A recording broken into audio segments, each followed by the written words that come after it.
So present మనమైతే ఒక breaking చూస్తున్నాం. ముఖ్యంగా ఇరాన్ అయితే యుఎస్కి గట్టి వార్నింగ్ ఇచ్చిందని చెప్పాలి. ముఖ్యంగా ఇరాన్ చెప్పేది ఏంటంటే మా ఆయిల్ సెంటర్ల పైన దాడి చేస్తే మాత్రం ఖచ్చితంగా మీకు అంటే యుఎస్కి సంబంధించిన అంటే యుఎస్ ఆయిల్కి సంబంధించి సెంటర్లు ఏవైతే ఉన్నాయో ఖతార్ కానీ సౌదీ అరేబియా కానీ వివిధ ప్రాంతాలు ఏవైతే ఉన్నాయో ఖచ్చితంగా వాటిపైన తిరిగి దాడి చేస్తామని అయితే అంటే వార్నింగ్ ఇవ్వడం జరిగింది. కన్నుకు కన్ను కాలుకు కాలు చెయ్యికి చెయ్యి అనే దిశగా అయితే వాళ్ళు కరెక్ట్గా వార్నింగ్ ఇవ్వడం అయితే మనం చూడవచ్చు. ఇరాన్ ప్రజెంట్ అయితే అమెరికాకు గట్టి వార్నింగ్ ఇచ్చింది.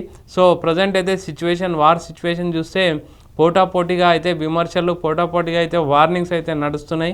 యాక్చువల్గా చెప్పాలంటే ప్రజెంట్ ఇప్పుడు విదేశాంగ మంత్రి ఇరాన్కి సంబంధించిన విదేశాంగ మంత్రి అబ్బాస్ అయితే ప్రజెంట్ పాకిస్తాన్కి అయితే వెళ్ళడం జరుగుతుంది. ఇస్లామాబాద్లో చర్చలకు పీస్ టాక్స్ కోసం అయితే ప్రజెంట్ అయితే బయలుదేరడం జరిగింది. శుక్రవారం రోజు నైట్ వరకల్లా తను అంటే అబ్బాస్ అయితే ఖచ్చితంగా పాకిస్తాన్ ఇస్లామాబాద్లో చేరుకుంటాడు. తర్వాత పాకిస్తాన్ మధ్యవర్తిత్వం చేస్తుంది. అంటే ఇంతకుముందు 2 వీక్స్ బ్యాక్ 2 వారాల క్రితం అయితే అంటే జేడీ వ్యాన్స్తో అయితే చర్చలు జరగడం జరిగింది. అర్ధాంతరంగా అవి నిలిచిపోయాయి.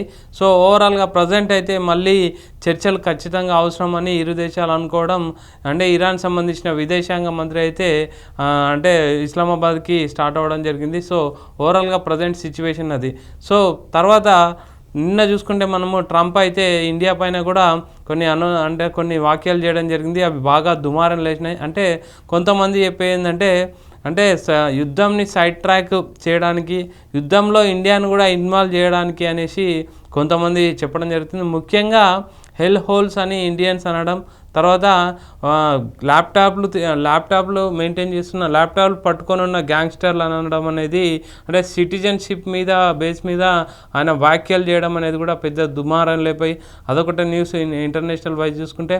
తర్వాత చైనా అండ్ ఇండియాను కూడా తప్పుపట్టడం జరిగింది ట్రంప్. తర్వాత ఈరోజు మార్నింగ్ చూసుకుంటే కూడా ఇండియాకు సంబంధించిన ఒక నౌకనైతే సినీఫక్కీలో అంటే ఇరాన్ అయితే అటాక్ చేయడం జరిగింది. దాన్ని సద్వినియోగం చేసుకోవడం జరిగింది. ముఖ్యంగా దాని అంటే నావిగేషన్ని ఉల్లంఘించిందనే ఒక నెపంతోనైతే ఐఆర్జీసీ కమాండ్స్ అయితే ఒక సినీఫక్కీలో ఆ వీడియోని కూడా రిలీజ్ చేశారు. సినీఫక్కీలో అయితే మన నౌకనైతే అటాక్ చేయడం జరిగింది. సో స్ట్రైట్ ఆఫ్ హార్మోజ్ దగ్గర ప్రజెంట్ సిచ్యువేషన్ అయితే చాలా ఘోరంగా ఉంది. ముఖ్యంగా అంటే రోజుకు ఒక 1500 నౌకల వరకు తిరిగేది ప్రజెంట్ ఇప్పుడైతే 5 నుంచి 6 నౌకలే తిరగడం జరుగుతుంది. సో ఈ పరిస్థితులలో పీస్ టాక్స్ జరుగుతున్నాయి. అటు ఇరాన్ కూడా ఒక గట్టి వార్నింగ్ ఇవ్వడం జరిగింది. తర్వాత ట్రంప్ కూడా మధ్యవర్తి అంటే లెబనాన్ అండ్ ఇజ్రాయెల్ మధ్య కూడా మధ్యవర్తిత్వం వివరించి సీజ్ ఫైర్ని అయితే 1 వీక్ నుంచి అంటే 10 డేస్ ఉండే దాన్ని 3 వీక్స్కి అయితే చేయడం జరిగింది. సో ఓవరాల్గా సినారియో యుద్ధానికి సంబంధించిన అయితే ప్రజెంట్ సిచ్యువేషన్ ఒకసారి మనం మాట్లాడుకుంటే ఇరు దేశాలు కూడా ఆర్థికంగా చితికిపోయాయి. ప్రజెంట్ అయితే అంటే యుఎస్ దగ్గర కూడా ఉన్న అంటే పెంటగాన్స్ రిలీజ్ చేసిన ఒక ఆర్టికల్ ప్రకారం యుఎస్ దగ్గర ఉన్న ఆయుధాలు కూడా అన్నీ అయిపోయాయి. రేపటి నాడు ఎవరైనా పెద్ద దేశం వస్తే చైనా లాంటి పెద్ద దేశాలు వస్తే ఖచ్చితంగా అటాక్ అంటే యుద్ధం చేయడానికి మనం సిద్ధంగా ఉండము. సో ఎంత త్వరగా యుద్ధం ఆగిపోతే అంత బెటర్ అంతే మొత్తం వైపౌట్ అయిపోయినాయి మన ఆయుధాలు అనేసి పెంటగాన్ ఒక ఆర్టికల్ రిలీజ్ చేయడం జరిగింది. అదే పెంటగాన్ ఇంకో ఆర్టికల్ కూడా రిలీజ్ చేయడం జరిగింది. ముఖ్యంగా ప్రజెంట్ అయితే మన సిచ్యువేషన్ బాగాలేదు. సో ఖచ్చితంగా ఒకవేళ ఇప్పటికిప్పుడు యుద్ధం ఆగిపోయినా సరే ఒకవేళ స్ట్రైట్ ఆఫ్ హార్మోజ్ దగ్గర అంటే నౌకల రాకపోకలు జరగడానికైతే మినిమం అంటే అది డేంజర్ జోన్ నుంచి క్లియర్ జోన్ కావడానికి 6 నెలలు పడుతుంది. ఎందుకంటే అక్కడ ఇరాన్కి సంబంధించిన కమాండర్ ఐఆర్జీసీ మైన్స్ పెట్టడం జరిగింది. ఆ మైన్స్ ఏంటంటే చాలా అడ్వాన్స్డ్ డ్రోన్స్ అవి. వాటిని ఫైండ్ అవుట్ చేయాలంటే డిఫరెంట్ అంటే అడ్వాన్స్డ్ ఎక్విప్మెంట్ కావాలి, అడ్వాన్స్డ్ డ్రైవర్స్ కావాలి. సో ఆ విధంగా డ్రోన్స్ని అయితే వాళ్ళు అరేంజ్ చేయడం జరిగింది. ఒకవేళ యుద్ధం ఇప్పుడు ఆగిపోయి స్ట్రైట్ ఆఫ్ హార్మోజ్ని క్లియర్ చేసినా సరే ప్రజెంట్ 6 నెలల టైం అయితే పడుతుంది సేఫ్ జోన్గా మారడానికి. సో ఓవరాల్గా అంటే పెంటగాన్ రిలీజ్ ఆర్టికల్ అయితే చాలా డేంజర్ అయితే అని చెప్తున్నారు. సో ప్రజెంట్ చూస్తే సిచ్యువేషన్ అయితే చాలా గంభీరంగా ఉంది. ఇరు దేశాలకు ఆర్థికంగా చితికిపోవడం జరిగింది. ఇక ఇరాన్ గురించి అయితే చెప్పొద్దు, ఆల్రెడీ అన్ని ఆఫీసులు అన్నీ ధ్వంసం అయిపోయాయి. ప్రతి 10 మందిలో ఒకరికైతే జాబ్ పోవడం జరిగింది. సో ఇంటర్నెట్ సదుపాయం కానీ ఆఫీసులు కానీ అన్నీ ధ్వంసం అయిపోయాయి.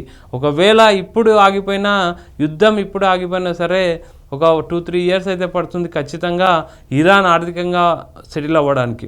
సో అమెరికా గురించి అయితే మాట్లాడితే పెంటగానే రిలీజ్ చేసింది, మన దగ్గర ఆయుధాలు వైపౌట్ అయిపోయినాయి, ఒకవేళ యుద్ధం ఇప్పుడు ఆపినా స్టేట్ ఆఫ్ హార్మోజ్ను క్లియర్ చేయడానికి మాత్రం ఖచ్చితంగా 6 నెలలు టైం పడుతుంది అనేది అది పెద్ద అంటే ఆర్టికల్ పెంటగాన్ రిలీజ్ చేసిన ఆర్టికల్ అయితే చాలా అంటే సోషల్ మీడియాలో బాగా ఒక విధ్వంసకరమైన ప్రచారం జరుగుతుంది. సో ఆ విధంగా ఇది ప్రజెంట్ అయితే సిచ్యువేషన్. తర్వాత చూసుకుంటే ఇస్లామాబాద్కి అయితే ఆల్రెడీ ఇరాన్కి సంబంధించిన విదేశాంగ మంత్రి అయితే వెళ్ళడం జరిగింది పీస్ టాక్స్ కోసం. అవి ఒక చర్చలు జరుగుతాయి. సో ఓవరాల్గా ప్రజెంట్ అయితే సిచ్యువేషన్ అయితే గంభీరంగా ఉంది. ఆల్రెడీ మనం మాట్లాడుకున్నట్టు అంటే హార్మోజ్ జలసంధి యొక్క ప్రాముఖ్యత మనకు ముందే తెలుసు. నౌకలు 1500 నౌకల వరకు వెళ్ళేటివి 5 నౌకలు వెళ్ళడం, సో చమురు అనేది బాగా పెరిగిపోవడం, సో రవాణా సౌకర్యాలు కూడా పెరుగుతూ ఉండడం అనేది మొత్తం ఆర్థిక మాంద్యానికి దెబ్బతీస్తుంది అనేది ప్రజెంట్ అయితే మనకు తెలిసిన విషయమే. సో ఇప్పటికిప్పుడు యుద్ధం ఆగిపోతే కూడా కనీసం 1 ఇయర్ పడుతుంది అందరు సెటిల్ కావడానికి. సో ఆ విధంగా అయితే చాలా డేంజర్ సిచ్యువేషన్లో ఉన్నాం. సో యుద్ధం ఎంత త్వరగా ఆగితే అంత బెటర్ అనేసి చెప్పడం జరుగుతుంది. అంటే ఎక్స్పర్ట్లు కానీ ఎకనామిస్టులు కానీ అంటే వివిధ దేశాలకు సంబంధించిన వాళ్ళు కానీ అన్ని దేశాలు కూడా అటు ఇరాన్ పైన ఒత్తిడి తీసుకొస్తున్నారు, తర్వాత ఇటు అమెరికా పైన కూడా ఒత్తిడి తీసుకురావడం జరిగింది. సో లేటెస్ట్గా చూస్తే ఇరాన్ అయితే గట్టి వార్నింగ్ ఇచ్చింది యుఎస్కి అయితే, మేము కన్నుకు కన్ను తీసే ఆలోచనలో ఉన్నాం. సో మా ఆయిల్ ట్యాంకర్ల పైన కానీ మా ఆయిల్ సెంటర్ల పైన కానీ అటాక్ చేస్తే మాత్రం ఖచ్చితంగా మీకు సంబంధించిన ఆయిల్ సెంటర్స్ ఏవైతున్నాయో సౌదీ కానీ ఖతార్ కానీ కువైట్ కానీ అక్కడ ఉన్న ఆయిల్ సెంటర్ల పైన అయితే ఖచ్చితంగా అటాక్ చేస్తామని అయితే వాళ్ళు చెప్పడం జరిగింది. సో ఓవరాల్గా యుద్ధం యొక్క సినారియో అంటే ప్రజెంట్ నడుస్తున్న సిచ్యువేషన్ అయితే అది. తర్వాత మన ఇండియన్స్ పైన అంటే ఇండియన్స్ ల్యాప్టాప్స్ పట్టుకున్న ఒక గ్యాంగ్స్టర్స్ అనేసి చెప్పడం జరిగింది. అంటే వాళ్ళు టూరిజం మీద వచ్చి ఇక్కడ పౌరసత్వం పొందడం అనేది లోకల్ ఉన్న అమెరికన్స్కి అయితే చాలా ఇబ్బంది పెడుతున్నారని, ఆ విధంగా ట్రంప్ అంటే వారిని దారి మళ్లించి అంటే పక్క ట్రాక్ తీసుకుపోయే దిశలో అయితే ట్రంప్ యోచిస్తున్నట్టయితే చెప్పడం జరిగింది. సో ఓవరాల్గా ప్రజెంట్ అయితే లెబనాన్ అండ్ ఇజ్రాయెల్ సంబంధించిన సీజ్ ఫైర్ అయితే ఒక 3 వీక్స్ అయితే వాయిదా పడడం జరిగింది. సో ప్రజెంట్ అయితే పీస్ టాక్స్ కోసం అయితే ఇస్లామాబాద్ వెళ్తుంది ఇరాన్ టీం.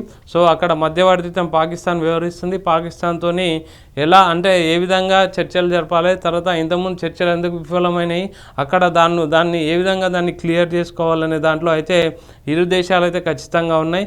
ప్రజెంట్ ట్రంప్ కూడా ఎంత త్వరగా వీలైతే అంత త్వరగా అంటే యుద్ధం ఆపాలనే చూస్తున్నారు, కానీ బహిరంగంగా బయటికి మాత్రం ఇరు దేశాలు కూడా అంటే ఆ విధంగా చెప్పుకోవడానికైతే ఒప్పుకోవడం లేదు. సో ఓవరాల్గా ప్రజెంట్ అన్ని దేశాలు కూడా ఆర్థికంగా బాగా చితికిపోతాయని కూడా ఎకనామిస్టులు చెప్తున్నారు. So present piece talks okay అయితే మాత్రం మనకు కొంచెం రిలాక్స్ ఉంటుంది గ్లోబల్ వైజ్ అనేది అంటే ఎక్స్పర్ట్స్ చెప్పే వాదన.